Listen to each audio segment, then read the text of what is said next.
Welcome all to Eat, Drink, and Explore with Cece. Today we are doing a country hamburger steak and gravy. I have been binge watching Yellowstone, so I thought we would do something cowboy inspired. And this is a hamburger steak and onion gravy. It's a very classic menu that is done by the cowboy cooks out on the range. And I thought it would be something fun to do for us. It's also a different way of handling the hamburger meat, something different. There's a little bit of a twist that I put in here for the binder. So let me take you through this. The most important thing that you need to do when you cook this perfect hamburger steak is to get it right at the very beginning. And that means getting a 20-80 ground chuck minced meat combination. Definitely you want to use beef on this. This doesn't quite work as well with chicken or turkey. I find pork's a little too greasy on my part. So definitely you want to have that 80% meat, 20% fat ratio. And you'll get all that beautiful full flavor in the meat. I'm making a small batch. I'm going to give you the ingredients and then you can just double that based on how much meat that you need. And what we're going to do is I've got a half a pound of meat that we're going to mix in. And let me just run through the ingredients here. So for the meat, we've got half a pound of that 80-20. We've got 2 garlic cloves minced. I have 2 tablespoons of Dash salt-free. Okay, this has got all the seasonings in there, and I thought that would just be something really quick to do it. But you can mix it in with any type of seasoning that you have. Because I am not going to be adding salt to the dish, because I have a half a cup of Parmesan cheese here.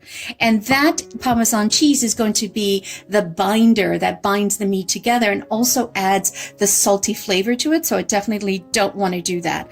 Plus, I have a cup of beef broth on the gravy, and that is definitely got some sodium in there as well. So that's where I'm getting all the sodium into this dish. Then we're going to need a cup of chopped up minced onion. It's up to you. And then for the onion gravy, we just basically did a cup of slivered onions here as well. And what else do we have here? And then I have here for the onion gravy, we've got 1 teaspoon of garlic powder, 1 teaspoon of onion powder through there, and I have 2 tablespoons of cornstarch, as that will be the thickening agent for the gravy, and I have 4 ounces of cold water to do the slurry in there.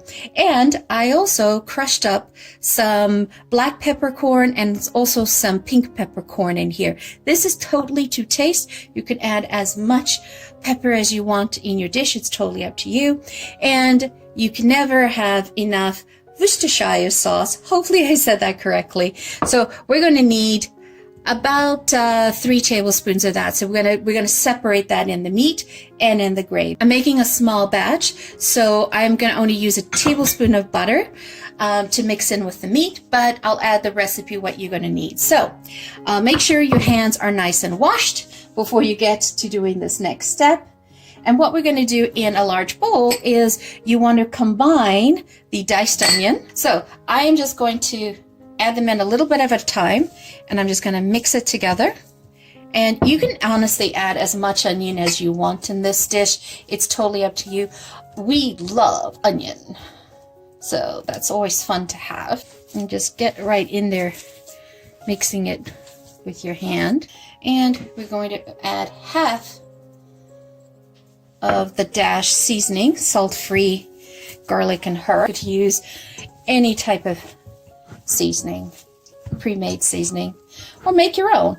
Add some paprika, some pepper, some onion powder, some garlic, parsley. So I'm using, instead of 2 tablespoons, it looks like I've just used 1. And cooking's it's all about feel, and you watch your ingredients that you have here. 1.5 tablespoons. 3 teaspoons. Okay, and then mix it. And then we're going to add in the Parmesan cheese. any type that you have. And as I said, this is going to be your binder for the meat. Make sure you incorporate that really well. I might have added a touch too much onion for how much meat ratio I have here, but because I'm cutting this recipe in half, but I'll put it up so that you guys have a full recipe. And I had a combination of Parmesan, grated Parmesan cheese, and the petals. So I just sliced up the Parmesan petals a little bit. And that's okay, because you'll have a nice bite. So we're upscaling the hamburger steak that the country cowboys would do on the range by adding the Parmesan cheese and that. But, you know, why not? You have it, you might as well go for it. And you know this channel's all about flavor. Okay, and so now what we want to do is we want to add in the butter. It's super important that you add in the butter here. Now my butter was too soft. If I had my butter cold straight out of the fridge or the freezer, I would have grated it into the meat here, but since I didn't, I'll have to do it the old-fashioned way and do it by hand. Make sure it gets all incorporated. And it's important that you put the butter in here. So this dish is actually really good for anybody who's on keto, because it's got all the components for someone on keto. Okay, so I'm gonna go wash my hands, get a tray, and form a couple of patties, or I might even do 4 small patties as opposed to 2 large patties, because then you have an option of whether you want to eat the whole thing. Now, when you do going to cook this, you're going to fry this, it's definitely going to shrink on you. So you want to keep that in mind as well when you're making the size of these. All right. Okay, so let's create the patties. You want to form them. You want to make them as big or as thick as you want. It's totally up to you. See, and that will shrink down. That will definitely shrink down in size, because I don't want them too thick. Because otherwise, how do you open your mouth to eat them? I can't wait. The country gravy and this all melt together. It will be so amazing. Oh, I got 4 out of them. Imagine if I made these as 2, that would just be massive. So that's great. So these keep really well for leftovers as well. Tastes amazing the next day. And I'm making this on the stove using my cast iron pan, but you could definitely barbecue these if you had the barbecue going. Look at that. Awesome. Okay. Look at that. Doesn't that look yummy? Now, what's going to happen is, if you made this ahead of time, you could take this and put this in the fridge for about 30 minutes. It'll sort of congeal, hold its shape. So when you go to cook this or fry this in the cast iron, you know, it might break apart slightly because I haven't put it in the oven, in the fridge to chill. But I just want to get dinner over, get dinner making, so that should be good. Okay, so we're going to take the remaining butter and add that to the skillet. And remember, this is a one pot dish, and everything is cooked in here, and we're going to build up on all the flavors. Oh, that's nice. Nice sizzle. Add in the meat. Remember to place it away from you. And this one's the thicker one, so we're going to move that one into the middle. And try not to get the meat to touch each other.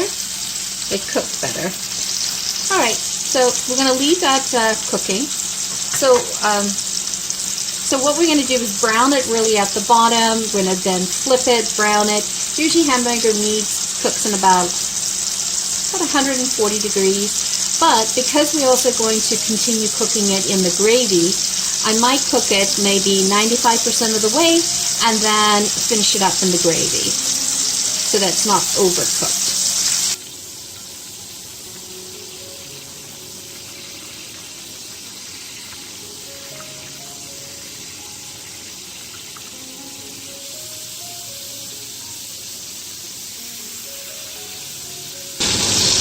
is ready to take off. See how they shrunk? Now, you do not want to get rid of all of this stuff in the pot because this is what the gravy is going to be made of. Alright, let's set that aside and let's get the gravy started. So I'm going to put in a bowl the cream, mixing in a bowl before I put it in here. Off to the side here, I am mixing in the beef broth with the half and half, the garlic powder and the onion powder, the pepper. Whisk that all together. So right now the stove is off. Isn't that gorgeous? So we're going to turn this back on. Use the extra diced onions that I didn't use in the hamburger mix.